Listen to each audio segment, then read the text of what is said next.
जळगाव जिल्ह्यामधील शेतकऱ्यांनी केळीच्या लागवडीऐवजी हळदी पिकाच्या लागवडीवर जास्त लक्ष केंद्रित केलंय। मात्र हळदीचं भरघोस उत्पन्न मिळून देखील स्थानिक पातळीवर खरेदी विक्री केंद्र नसल्यानं शेतकऱ्यांना नाहक तोटा सहन करावा लागतोय। त्यामुळे जिल्ह्यात हळदीसाठी स्वतंत्र खरेदी विक्री केंद्र सुरू करण्याची शेतकऱ्यांची मागणी आणि त्यांच्याशी बातचीत केली आहे आमचे प्रतिनिधी इम्तियाज अहमदनं।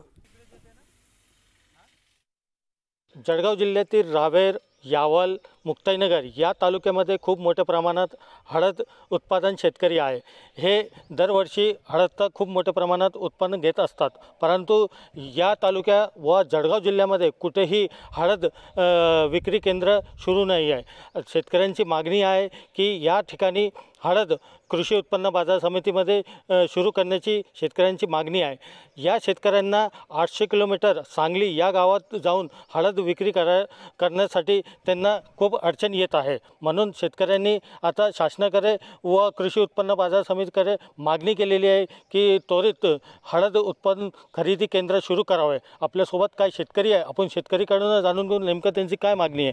भाऊ, काय बोलणार, तुमची काय मागणी आहे? आमची मागणी एक आमची सुंदर आणि सोपी मागणी आहे आमची की आम्हाला आमच्या जळगाव जिल्ह्यामध्ये किंवा खानदेशामध्ये आम्हाला एक छोटीशी एक हळदची बाजारपेठ उपलब्ध करून देणे, आमचं स्वतंत्र एक मार्केट उपलब्ध करून द्या। कारण आम्हाला जो सांगली मार्केटला जाणं किंवा पूर्ण महाराष्ट्रभरात आम्हाला जो होणारा त्रास आहे तो अशा प्रकारे आहे की आम्हाला तिथं गेल्यानंतर आमच्या बारदानाचे सुद्धा पैसे ते देत नाही व तिथं आमचा जो जळगाव जिल्ह्याला जो लिलाव आहे तो लिलाव आमचा संध्याकाळी करतात त्यामध्ये वजनाची तफावत येते आहे, बारदानाचे पैसे मिळत नाही आहे। त्याच्यानंतर आमच्या रेट्समध्ये खूप तफावत येत आहे आणि त्याच्यामुळे आम्हाला ते हळद परवडत नाही आहे। साधारण आम्हाला माल पोचवायसाठी आम्हाला एका क्विंटलला 250 ते 300 पर्यंत आमचा खर्च येतो। म्हणजे आमचं जवळजवळ एका गाडीचं भाडं आमचं कमीत कमी 40 ते 50 हजारापर्यंत आमचं भाडं जात आहे। त्याच्यानंतर आमचा बारदानाचा खर्च जातो आहे, आम्हाला 40 रुपये एका कट्ट्याची किंमत पडते आहे। साधारण ते आम्हाला जवळजवळ 500-600 कट्टे लागून जातात।